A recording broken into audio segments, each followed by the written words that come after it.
ഏറ്റവും നല്ല തീരുമാനം. ഈ അടിമുടി രാഷ്ട്രീയക്കാരനല്ലാത്ത ഒരാൾ വരുന്നത് ഇപ്പൊ താങ്കളൊന്നും ഗുണമുണ്ടായി അതുപോലെ നിങ്ങളെന്താ തള്ളി പറയുന്നത്?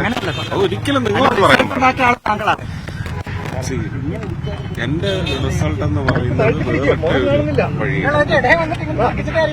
അതിൽ പാർട്ടി ഇല്ലെന്നാണോ നിങ്ങൾ പറയുന്നത്? എന്റെ റിസൾട്ടിൽ പാർട്ടിയുണ്ട്, ഗുണകരമായ റിസൾട്ട് ഉണ്ട്. അതുപോലെ ഉണ്ടാവട്ടെ. നമുക്കിനിയിപ്പം 25 അവസാനം നമുക്കൊരു വലിയ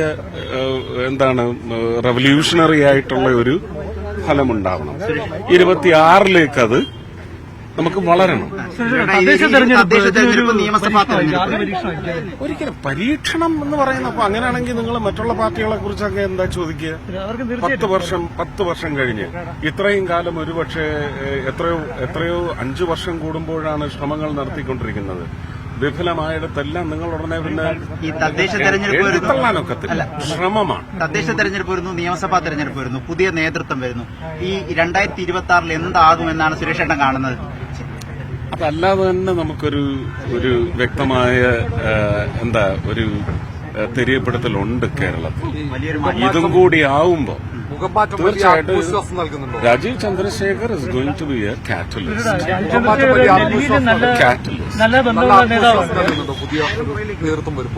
ആത്മവിശ്വാസം അല്ലെങ്കിലും ചോർന്നിട്ടില്ല. ഞാൻ പറയുന്നത് ഇതൊരു കാറ്റലിസ്റ്റ്. ഡൽഹിയിൽ നല്ല ബന്ധമുള്ള നേതാവാണ്. അപ്പോൾ അത് കേരളത്തിന് പൊതുവെ ഗുണകരമായിരിക്കില്ല. മുൻപ് കേന്ദ്രമന്ത്രിയായിരുന്ന ഒരു അനുഭവ സമ്പത്ത് കൂടി അദ്ദേഹത്തിനുണ്ട്. താങ്കൾ ഇപ്പോൾ മന്ത്രിസ്ഥാനത്തുണ്ട്. അതെല്ലാം കൂടി ഉപയോഗിക്കുമ്പോൾ കുറച്ചുകൂടി ഒരു മുന്നേറ്റം. ജോർജ് കുര്യൻ സാറുണ്ട്. കഴിഞ്ഞ കൌൺസിലിൽ അദ്ദേഹം ഉണ്ടായിരുന്ന സമയത്ത് അദ്ദേഹത്തിന്റെ കൂടെ ഉണ്ടായിരുന്ന ക്യാബിനറ്റ് മന്ത്രിമാരുണ്ട്, കൌൺസിലിൽ ഉണ്ടായിരുന്ന മന്ത്രിമാരുണ്ട്. ഇതെല്ലാം ഒരു വലിയ ഒരു വലയം അദ്ദേഹത്തെ പിന്തുണയ്ക്കാൻ ഉണ്ടാവും. അതാണ് ഞങ്ങൾ ഒരുപക്ഷെ ഞാൻ കാറ്റലിസ്റ്റ് എന്ന് പറയുന്നതിന് കാരണം തന്നെ അതാണ്. നേരത്തെ ഉണ്ടായിരുന്ന ഒരു ടിമ്പറിന് ഒരു എക്സ്ട്രാ ബോണൂടെ വന്നിരിക്കും. ഒരു വലിയ മാറ്റം ഞങ്ങൾ പ്രതീക്ഷിക്കാം. ഉറപ്പായും.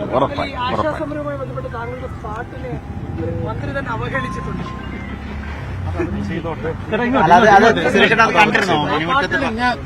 അതൊക്കെ ഓരോരുത്തരും എന്നെ കൊണ്ടുവന്ന് ഇങ്ങനെ കാണിക്കും. ഞാനത് അതിന് കൊടുക്കേണ്ട പുച്ഛത്തോടെ തള്ളു. അതൊരു മന്ത്രിയാണ്, സംസ്ഥാനത്തെ മന്ത്രിയാണ്. ആയിക്കോട്ടെ എന്ന് അവർക്കും വേണ്ടേ ഒരു എന്റർടൈൻമെന്റ്. അവരെ എന്റർടൈൻ ചെയ്യട്ടെ, അത്രയുള്ളൂ. എങ്ങനെ അതിന്റെ വഴിയെന്നൊക്കെ നിങ്ങൾക്ക് അറിയത്തില്ലേ?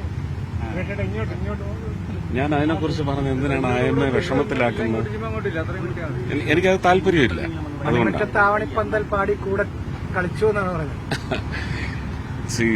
നമുക്കെപ്പോഴും അവരെന്ത് അവസ്ഥയിലാണ് അവിടെ ഇരിക്കുന്നത്? അവർക്ക് അവരുടെ അടുത്തേക്ക് ചെന്നത് എന്റെ വീട്ടിൽ വന്ന് എന്നെ ക്ഷണിച്ചിട്ട് തന്നെയാണ് ഞാൻ ചെന്നത്. ഒന്ന് വരണം, ഞങ്ങളെ അവിടെ വന്നൊന്ന് അഡ്രസ് ചെയ്യണമെന്ന് പറഞ്ഞിട്ട് തന്നെയാണ് ഞാൻ യാത്ര തിരിക്കുകയായിരുന്നു. ഞാൻ പറഞ്ഞു തിരിച്ച് എത്തുന്ന ദിവസം ഞാൻ വരാമെന്ന് പറഞ്ഞു ചെന്നു. അതിന്റെ പിറ്റേന്ന് എനിക്ക് ചെല്ലേണ്ടി വന്നു. അങ്ങനെ ഒരു അവസ്ഥ ഉണ്ടായി. എന്താണെന്ന് നിങ്ങൾക്കറിയാം. അത് കഴിഞ്ഞ് പിന്നീട് പൊങ്കാലയുമായിട്ട് ബന്ധപ്പെട്ടും ഞാൻ ചെന്നിരുന്നു. ഇനിയും പോകാൻ തയ്യാറാണ്. കാരണം എന്റെ ശ്രമം അല്ലെങ്കിൽ എന്നെ അവിടെ പിന്തുണയ്ക്കുന്ന മന്ത്രിസഭയിലുള്ള നേതാക്കളുടെയൊക്കെ എന്റെ ശ്രമത്തിന് നൽകുന്ന പിന്തുണ എന്ന് പറയുന്നത് റിസൾട്ട്സ് ഉണ്ടാക്കുന്നത് തന്നെയാണ് ഞാൻ വിചാരിക്കുന്നത്. പക്ഷെ ആദ്യം മുതൽ ഞാൻ പറയുന്നുണ്ട്, കോഓപ്പറേറ്റീവ് ഫെഡറലിസം എന്ന് പറയുന്ന ഒരു സ്ട്രക്ചറിനകത്ത് നിന്നുകൊണ്ട് നിയമപരമായിട്ട് ഇതെങ്ങനെയാണ് നടക്കേണ്ടതെന്ന് ചോദിച്ചാൽ നിങ്ങൾ അതിന്റെ വ്യക്തമായ പഠനം നടത്തിയാൽ നിങ്ങളുടെ ഈ ചോദ്യം ചെയ്യലൊന്നുമില്ല, നിങ്ങൾക്ക് നിർദ്ദേശിക്കാൻ പറ്റും കേരള സർക്കാരിനോട്. സംസ്ഥാന സർക്കാർ പറയുന്ന കേന്ദ്ര സ്കീമാണ്. എന്താണ് നഡ്ഡാജി എന്താണ് അവിടെ പാർലമെന്റിൽ പറഞ്ഞത്? അദ്ദേഹത്തിന്റെ നിങ്ങൾ അതെടുത്ത് പോസ്റ്റ്മോർട്ടം ചെയ്യൂ. അദ്ദേഹം വളരെ ഡെലിജന്റ് ആയിട്ടല്ലേ പറഞ്ഞത്. സാധ്യമാകുന്നതേ അദ്ദേഹം പറഞ്ഞിട്ടുള്ളൂ. ആശാമാരെ ഒന്നും സുഖിപ്പിക്കാനോ പക്ഷത്ത് നിർത്താനോ വേണ്ടി അദ്ദേഹം ഒന്നും പറഞ്ഞിട്ടില്ല. ഞങ്ങളെ കൊണ്ട് സാധ്യമാകുന്നത് എന്ത് അത് ചെയ്യാൻ ശ്രമിച്ചിരിക്കും എന്ന് അദ്ദേഹം പറഞ്ഞില്ലേ? അങ്ങനെയല്ല നിർത്തിയത്. അതുണ്ടാവും എന്നുള്ള പ്രതീക്ഷയിലാണ് ഞാൻ. ഇവർ ചോദിക്കുന്ന 21,000 കിട്ടണമെങ്കിൽ നിർണായക റോള് ഡിജിറ്റ്സിലേക്ക് സഹമന്ത്രി കൂടിയാണല്ലോ. അതിന്റെ ഒരു ഇടപെടൽ വേണ്ടേ? മൈക്ക് നോക്കാണോ? എനിക്ക് മനസ്സിലായി. അല്ല സുരേഷ്, അതായത് ഇത് ഒരു കേന്ദ്രാവിഷ്കൃത പദ്ധതി ആയതുകൊണ്ട് തന്നെ അലവൻസ് ഒക്കെ കൂട്ടേണ്ടത് കേന്ദ്രമല്ലേ എന്നാണ് അവർ ചോദിക്കുന്നത്. ഒന്ന് 2005 ഇത് കൊണ്ടുവന്ന ആൾക്കാരില്ലേ, അവരെടുത്ത് ചോദിക്കും. 2005 ഈ പദ്ധതി കൊണ്ടുവന്നു എന്ന് ഘോരം അവകാശപ്പെടുന്ന ആൾക്കാരില്ലേ പാർലമെന്റില്, അവരോട് ചോദിക്കും. അവര് രാഷ്ട്രീയം കലർത്താൻ 20 വർഷത്തിലൂടെ വളർച്ചയല്ലേ നിങ്ങൾ ഉദ്ദേശിക്കുന്നത്? അതിന്റെ ഒരു മാറ്റം അത് നിങ്ങൾ ആവശ്യപ്പെടും. ആവശ്യപ്പെടും. നിങ്ങൾ ആവശ്യപ്പെടും, ഞാനല്ലല്ലോ. I am not the master. പുതിയ നേതൃത്വം വന്നു, കൂടുതൽ സമയം പാർട്ടി പ്രവർത്തനത്തിന് കൂടുതൽ സമയം പ്രതീക്ഷിക്കാമോ? ഇനി പുതിയ നേതൃത്വം വരികയാണ്, അപ്പം ഇനി കൂടുതൽ സമയം സുരേഷേട്ടൻ പാർട്ടി പ്രവർത്തനത്തിന് സാധ്യത? ഞാൻ എന്നോട് നിർദ്ദേശിച്ചിട്ടുള്ള, എനിക്ക് അനുവദിച്ചിട്ടുള്ള സമയം ഇതിനു മുമ്പ് നിന്നിട്ടുണ്ട്. അത് തന്നെ ഇനിയും തുടരും. അദ്ദേഹം ആവശ്യപ്പെടുന്നത് ഇനി എന്തെങ്കിലും എക്സ്ട്രാ ഉണ്ടെങ്കിൽ ഞാൻ സിനിമയും ചെയ്യുന്ന ആളാണ്, അതനുസരിച്ച് തീർച്ചയായിട്ടും.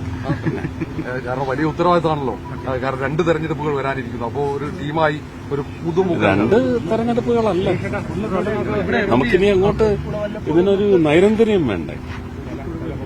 ഞങ്ങളുടെ ചില ഗ്രിപ്പുകളിൽ നൈരന്തര്യം വേണ്ടേ?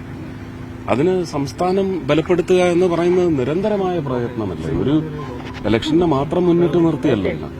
ഞങ്ങൾക്ക് ഞങ്ങളുടെ ഫോളേജ് തന്നെ ഒന്ന് ശക്തമാക്കണ്ട. മുഴുവൻ സമയം രാഷ്ട്രീയക്കാരനല്ലാത്ത രാജീവ് ചന്ദ്രശേഖർ വരുമ്പോൾ സുരേഷ് ഗോപി ഉൾപ്പെടെയുള്ള മുഴുവൻ സമയം രാഷ്ട്രീയക്കാരല്ലാത്ത ഒരു സ്വീകാര്യ, ഉറപ്പായിട്ടും അതിന്റെ സ്വീകാര്യതയല്ല, ഇനി അത് ഉത്തരവാദിത്വം കൂടുതലാണെന്ന് തോന്നുന്നു. മറ്റത് നമ്മൾ ഇതുവരെയുള്ള ചരിത്രം നോക്കിയാൽ, ഇപ്പൊ കേരളത്തിന്റെ യഥാർത്ഥ സംഘടനാ നേതൃത്വ ശക്തി പരിശോധിച്ചാൽ ഭാരതീയ ജനതാ പാർട്ടിയെ സംബന്ധിച്ച് ശ്രീ മുരളീധരനോളം തന്നെ കെൽപ്പും പ്രകടനശേഷി വ്യക്തമാക്കിയ ഒരുപാട് അധ്യക്ഷന്മാരുണ്ട്.